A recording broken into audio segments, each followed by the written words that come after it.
Mayong gabi kanatong tanan mga kaigsunan. Happy midweek. Ug ilabi na sa ato ang mga kaigsunan nga nagalantaw diya sa online via Facebook ug sa uban nato nga mga kaigsunan nga niya dinhi sa atong iglesia. Mayong gabi kaninyong tanan. Salamat sa mensahe sa awit nga nagapahinumdom kanato nga nganha lang jud kita sa Ginoo magasalig. Kinahanglan nganha lang jud kita sa Ginoo uban kanunay mga kaigsunan aron ang atong kinabuhi magmauswagon. Nining kagabion ang topiko mga kaigsunan nagahisgot mahitungod sa kinabuhi. Unsa man ang imong kinabuhi igsoon dinis kalibutan? Makaingon ba ikaw nindot igsoon? Maayo ba ang imong pagkabutang karon? Pero igsoon ang kinabuhi gihulagway sa balang kasulatan nga kini sama lamang sa usa ka dahon o usa ka tanom nga diin kini magatubo apan malaya usab. What is life igsoon? Naingon ang diksyonaryo igsoon o dictionary nag-ingon, this is the time, the period of birth going to death. Ngano igsoon? Ang kinabuhi nagasugod sa paghimugso ug mutapos sa kamatayon. Ingana ang ato ang kinabuhi. But before that, makaigsoon, yangyo ko kamo sa pagduko sa inyong mga ulo, magampo kita. O Diyos nga balaan, tagiya ka sinulaman ng mga kinabuhi. Dili matukib ang among kalipay, O Diyos.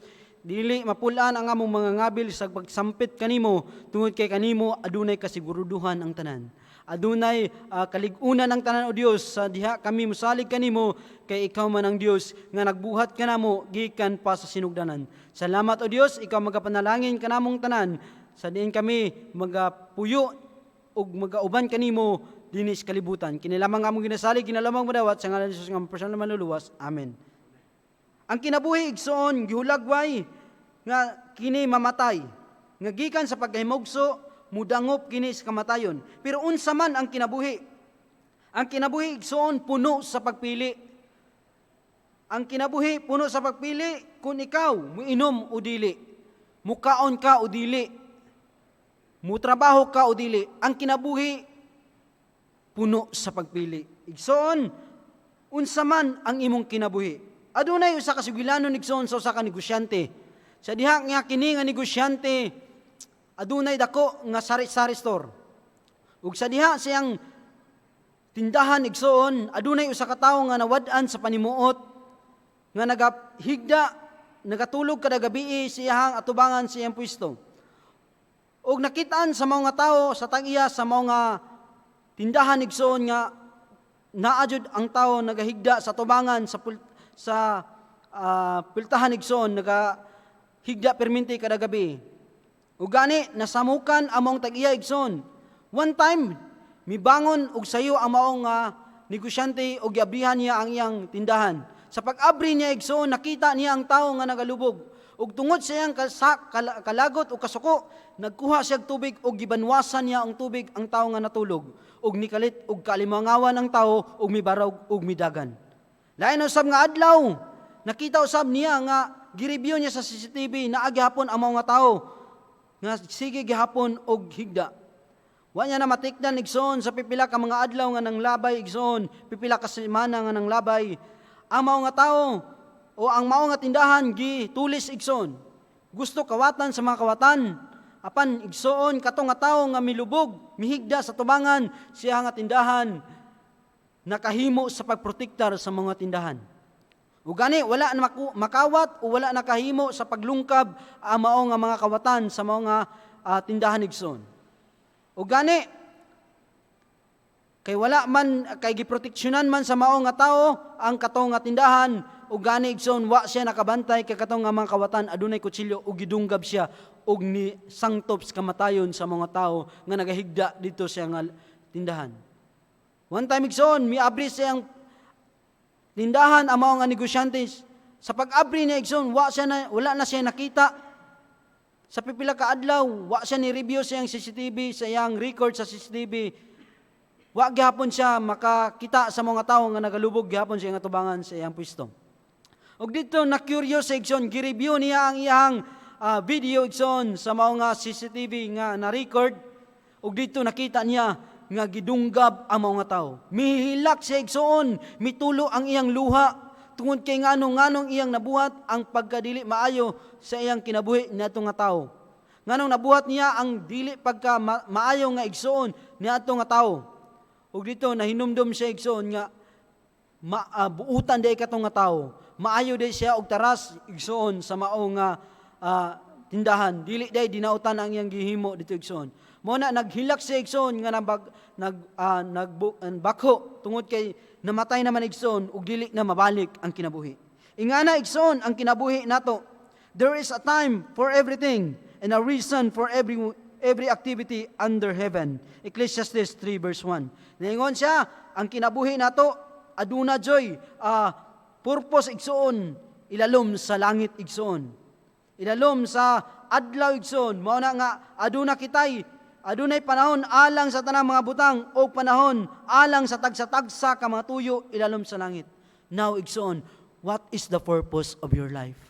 Unsa man imong purpose igsoon sa kinabuhi dinhi sa kalibutan? Giunsa pa nimo pag-umol ang imong kinabuhi? Gikalipay ba sa Dios ang imong kinabuhi o gikalipay sa dili maayo igsoon? Ningon sa dinhi, there are 1,000 ways that God will provide His people. Why we question Him in the times of brokenness? Ang Ginoo naghatag jud og mga thousands nga mga pamaagi aron ikaw dili mahimulag siyang kamot. Dili mahimulag siyang kiliran. Nganong imo mang i-question ang Ginoo sa panahon ikaw nawad-an og paglaom. Nagpadayon dinig soon, we learn something from everyone who passes through our lives. Some lessons are painful, some are painless, but all are priceless. Hinumduman nato igsoon nga ang atong kinabuhi ning kalibutan na usa lamang. Bisan ang mga doktor dili makahimo sa pagprolong sa kinabuhi sa tao. Bisag paningkamutan nila og pataas ang kinabuhi, mamatay jud ang tao. Kay mga kaigsuonan, we are subject to death, maday mga kaigsuonan. Subject ta aron kita mamatay igsoon. Life is always offer you a second chance. It is called tomorrow. Kung gitagaan kag chance sa Ginoo igsoon nga mabuhi, and that is tomorrow igsoon. Kung gitagaan ka og panahon nga magpadayon sa imong kinabuhi, that is tomorrow. Aron ikaw makapadayon sa imong kinabuhi.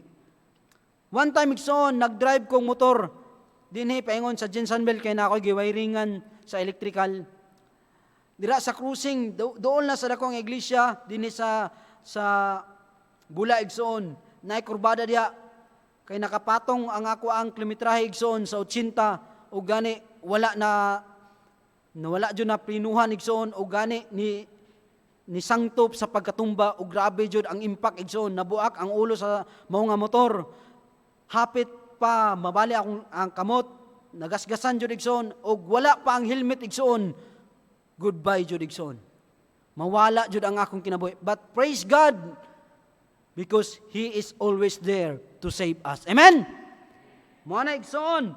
Ningon sa dinhi, life is always offer you a second chance, and that is called tomorrow igsoon. The Son of Man come not to be ministered into, but minister and to give His life ransom for many. Wa jud miani si Kristo aron lang luwason ang mga Hudiyo.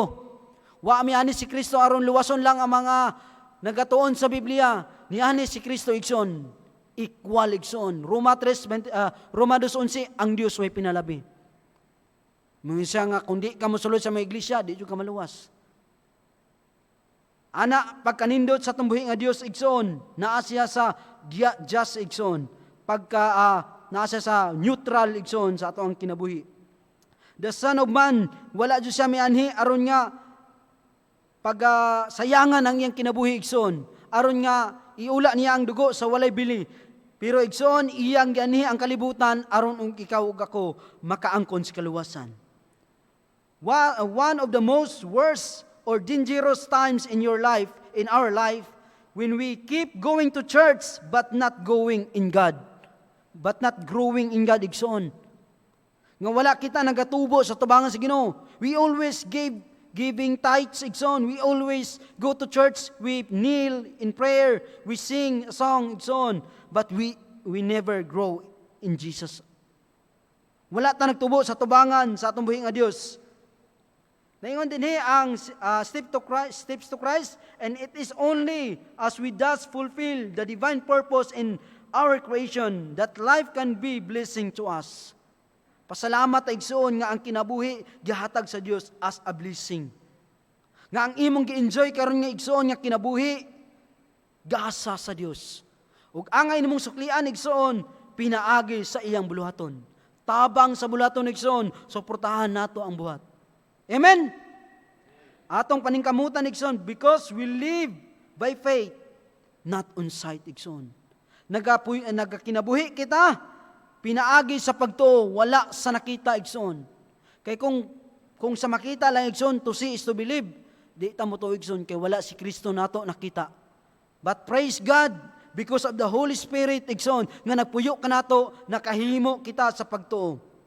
Nakahimo kita sa pagsalig sa Ginoo, pinaagi sa pagtuig son. Now is how God showed His love among us. He sent His one and only begotten Son into the world that we might live through Him. Iyang gipadala ang bugtong niyang anak, aron nga ikaw ug ako makaangkon og kinabuhi nganha sa Dios. 1 John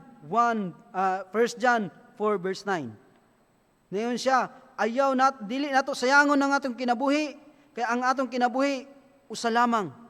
Ang atong kinabuhi, dili nato maingon nga, gusto nato, daghanon pa ang atong kinabuhi. Tungod kay ngano, ang atong kinabuhi, usa lamang. I will come. Jesus said, nini mga kaigsoon, nag-ingon siya nini, I will come. Nahitabo ba? Yes, mga kaigsoonan. Nahitabo siya nga ni anis kalibutan, I will die. Nahitabo ba? Yes, makaigsunan. Nahitabo, makaigsunan, aron ikaw ug ako makahimo sa pag-reconcile nganha sa tubangan sa Ginoo. I will resurrect. Happened, makaigsunan, nahitabo usab nga siya na resurrect, makaigsunan, para kita makaigsunan adunay paglaom. Kay kun ang Kristo nga atong gituuhan, makaigsunan, wala lang nabanhaw, way paglaom, makaigsunan. Wala kitay paglaom, pero ang Dios nga atong gituuhan, ang Kristo nga atong gituuhan, nabanhaw sa ikatulo ka adlaw o gani mga kaigsunan. Mao kana atong gikuptan aron ang atong pagtuo malig-on. Kay siya mobalik pag-usab, I will come back with a big get ready mga kaigsunan. Niyo siya diri nga I will come back, get ready.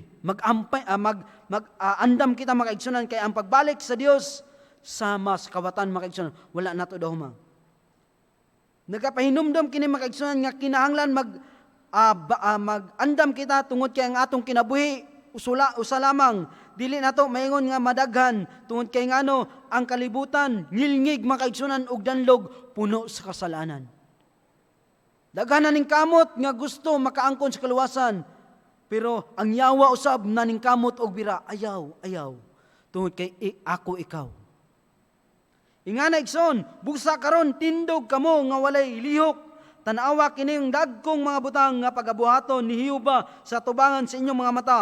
1 Samuel 12 verse 6. Ningon siya makaigsunan nga tindog nga walay lihok, makaigsunan. Straight lang jud ta sa tubangan sa Ginoo. Kung adunay mo bira kanimo nga ayaw dira dili ta mo mulihok, makaigsunan, straight lang ta makaigsunan sa pag-alagad sa Ginoo, kaya nga ato ang mga binuhatan dili gayud makawang. Amen. Dili makawang makaigsunan. Then Jesus declared, I am the bread of life. Whoever comes to me will never hungry, and whoever lives in me will never thirsty. Pagkanindot sa saad sa Ginoo. Kung kita lamang magpabilin nga na kaniya, dili kita gutumon makaigsunan tungod kay ngano siya ang pagkaon, siya ang tinapay makaigsunan.